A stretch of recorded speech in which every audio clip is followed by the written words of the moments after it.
Hi everyone, welcome back to my channel. I'm Nilanda, and today I have to spill the tea about how the August D/Suga D-Day tour was, because it was amazing. The tour is still very fresh in my mind, even though it's been a little over a week since my shows finished, because obviously with the tour still going on, there's still like videos and new things like every day for every performance, but also I'm actually going to be seeing the last days in the US in Oakland in a couple weeks too. So I'm very, very excited about that.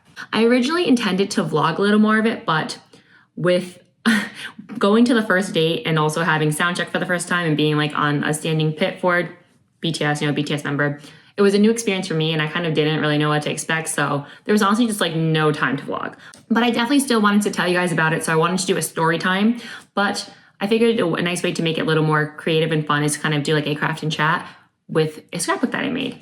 So I actually made this book. As you can see that there's like a huge crack down the spine, and that's because that's human error, that's my fault. But for the most part, like the inside looks pretty good. Like, I can open it like this, and basically I glued all the pages together on the spine of it, and then I made the cover using a piece of cardboard. And then I covered everything with paper. It doesn't look professional, but it doesn't look, like a hot mess.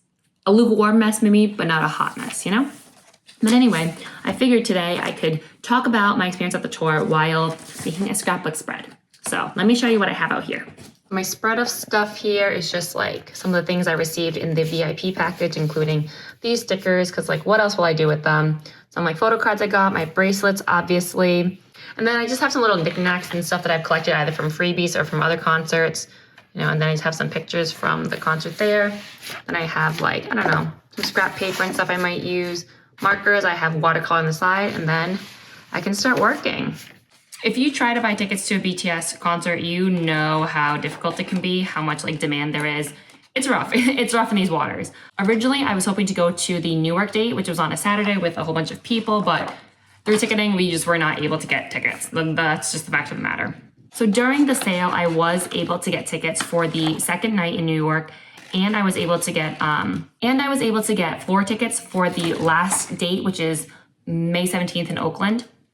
And I got those both at face value, which is great. Then later that night, a friend of a friend offered me face value floor tickets, and I couldn't say no. That's what I wanted. I wanted to go to opening night. I wanted to be on the floor. I want to be able to see Yoongi, And I think something I loved about being able to go to the opening night is that, I got to see the tour before everyone else. I was actually surprised during the whole show, where now that there's so many videos of the concert and who's live streaming it, it's not the same kind of surprise for other people anymore. With the way the stage production is amazing, and I think that everyone, including those like super side stage seats that usually have limited view, will have a good view of Yoongi. Because even though I was on the floor, there are certain songs that are hard to see. By the end of the show, I was only a couple people behind the barricade, which is really nice.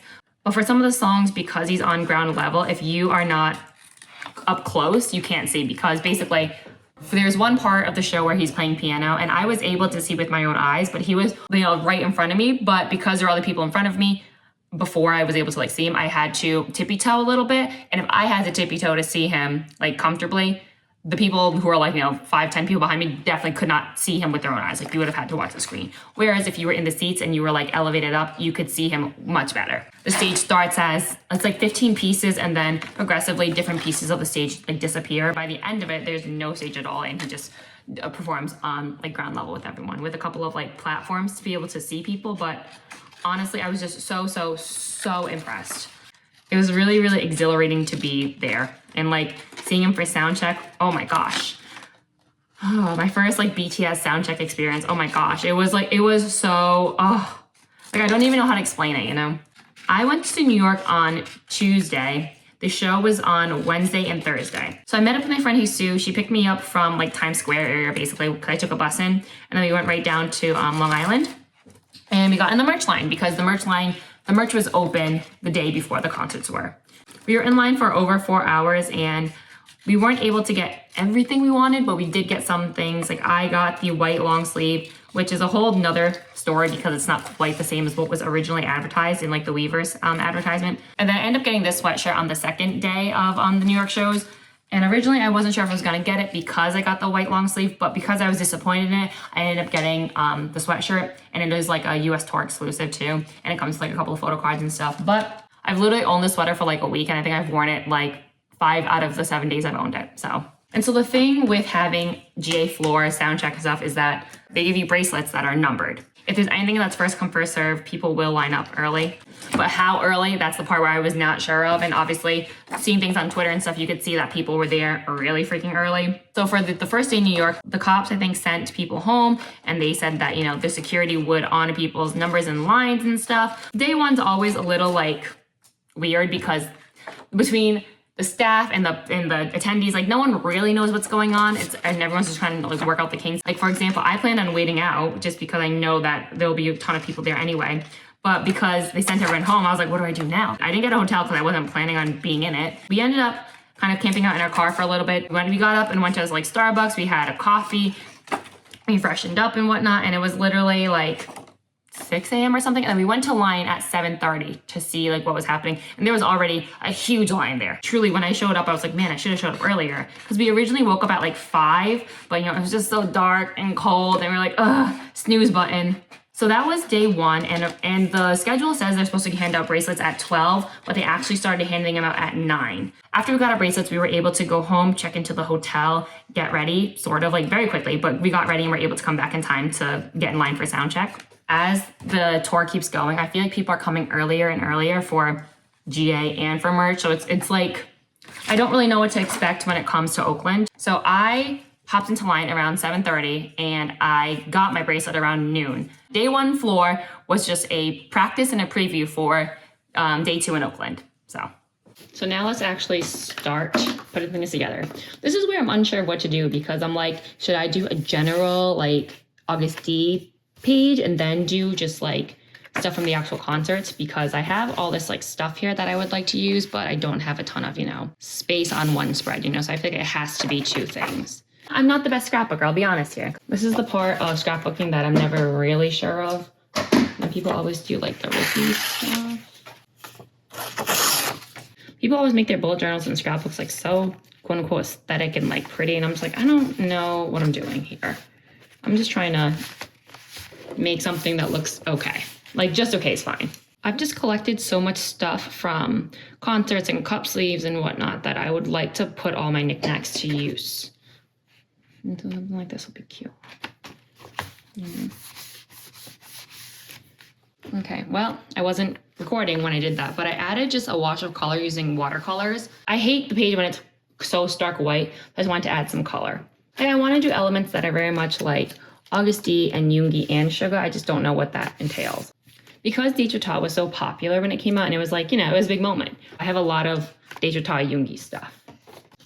I would like to add a little bit of Hagum stuff and just a little bit of like Suga stuff, you know. I don't know. Like this is only where I'm not good at this stuff. Honestly, when I was in line waiting to get my bracelet, I really thought it was going to be a smaller number than what I got. I thought it was going to be in the lower 400s or the upper 300s. And then, you know, joke's on me. I go and I get a freaking 519. Again, at the end of the day, it really didn't like matter that much. You know what I mean?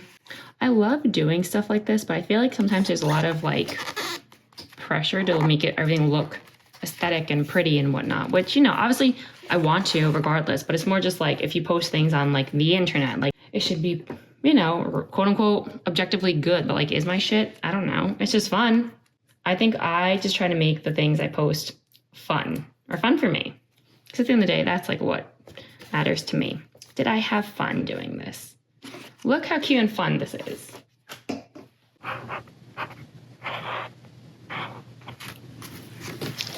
Okay, so now I'm working on a second spread, which will basically just be for the actual concert. But anyway, I figured I can now go off a little bit more about the concert. And I have my stuff for the scrapbook part of it, like kind of already out here. So I kind of have a plan versus the other one where I was really flying by the seat of my pants. Like, I'm just not the best with multitasking when it comes to having to figure out how I want to do my scrapbook setup, plus talking about what I want to talk about, you know? Like my brain is trying to do two different things at once. And apparently it's not very good at that. The concert on day one was amazing. Like, the way I've been saying it is, I get what I want and everything works out, but I gotta struggle my way there. I wanted to make sure we got our bracelets early enough that we could go back to the hotel and check in. Time was ticking, you know? We basically were able to check in and drop our stuff off quickly, finish up maybe like 10, 20 minutes, and then we had to be out just because we wanted to be sure that we were in time to get into soundcheck. And also, because I bought my ticket off like a friend of a friend type of thing, they at first were giving me trouble, like trying to do like IDs and stuff to get my like VIP pass part of it, like, you know, the little welcome package. So that was really frustrating and I was kind of like annoyed with it. But anyway, it ended up being fine because when we came back to get our stuff, they just looked at our ticket and were able to look at the barcode and they didn't really pay any mind to the whole ID thing. Soundcheck was amazing. I literally cried as soon as I like heard Yoongi's voice and he was walking down, just because it was like, holy shit, this is like really real, you know? It was very surreal to be able to see him like so up close and to see him as like a person and not just, you know, someone on a screen. That's how I felt at Lollapalooza last year as well when I saw J-Hope. I wasn't as close for J-Hope as I was for Yoongi, but like being able to see a member perform as like a person, I get to see the person for who they are and like watch their expressions versus seeing it on the screen. It's like, it adds a whole nother layer of experience. Showing up early and quote unquote camping out is not easy, but like I would do it again, you know, for sure. Like without a doubt would do again. I love being able to see him like hold his own on stage and totally kill it. Like every member is going to have their own style of how they, you know, perform and what they do solo versus like as part of the group, you know. And I think that I'm just very lucky that I've been able to see not just J-Hope, but Yoongi as well do their thing. And that's what, honestly, that's one of the things I've been loving about this like solo era of BTS while the group is on a break for like the military stuff. You can see members shine in a way we haven't seen before. When they always talk about, we're going to show you another side of us, they've been able to do that through their solo work. I cried twice during the concert, and one was during Seesaw, mainly because that song just means a lot to me. It hits real different when you're on a plane looking out the window, bawling your eyes out for whatever reason, and then the song comes on, you know. So I'm just saying. That's the same case for Nevermind. Like that was the one song I really wanted to hear him play, and he did do it. That song came out in like 15, 16, whatever. It was in like the most beautiful moment in life era, which is like further back than Love Yourself, you know? So I didn't think he was gonna play it. So, but I was thankfully wrong. So, but yeah, that one brought me to some tears too. I'm very lucky that I've been able to go to multiple shows and that I'm going to more. I don't know, in some ways I feel like it's just me trying to like make up for lost time, you know, where it's like, oh, I wasn't able to see BTS during, you know, Wings and Love Yourself and Speak Yourself. So I'm trying to make sure I live in the moment and go now. I've said this multiple times, but I just love being in the crowd of a BTS concert. Like there's no other way to say it other than like, I love going to their shows and listening to their music and being in a crowd of armies where it's like, I know I'm meant to be here, and I feel like I'm so happy to live the life I live. I love that he played with the live band too. Like the live band, oof, adds a whole new layer of what I like in terms of like concerts and live music. And I loved that he included a live band so much. The stage production and the storytelling through the like the mid-roll videos in the sets, it was just so good. Like I was truly so impressed and so proud of the way he performed, and again the stage production and the storytelling aspect and his like charisma, the way he like commanded the stage. Like it was so good, and I'm so glad there was a ton of armies out there to support him, and you can hear Army like screaming back the lyrics. It's a magical experience. Like there's no other way I know how to say it other than it is freaking magical, and I'm so glad that I have gotten to be a part of at least a few of these shows.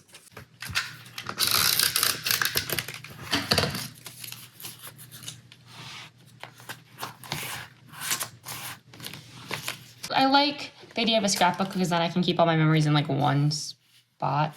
Like at one point I really thought I was going to do like a filing cabinet system with all my little memorabilia. Who knows, maybe I will. I'll probably do another spread for when my roommate and I go to the Oakland show, and then maybe I'll put the set list in with that one. I think that should do it. I want to just add a little bit of a blurb of my like feelings from the show, and then maybe just add a little bit of like, you know, fun little doodles and stuff. Like I want to write "It's an effing good day" next to DJ because that's the line of the song, and obviously these days were good, right?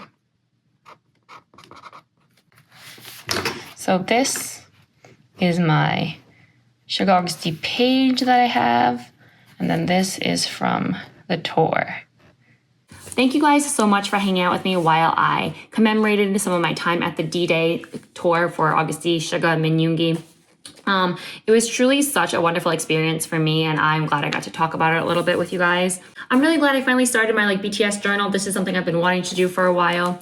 I already know there's gonna be a lot of love in here. Granted, I made the book by myself, and again, there's a big crack in the spine, so I can tell, but I still love having pieces of, what I love in here.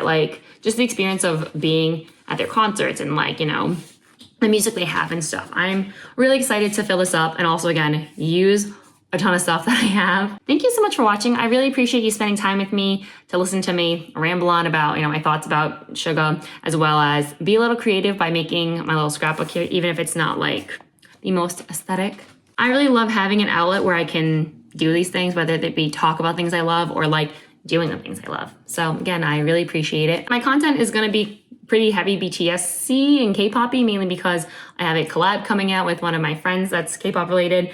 I'm obviously going to see the Suga concert again, and I'm going to see Mamamoo.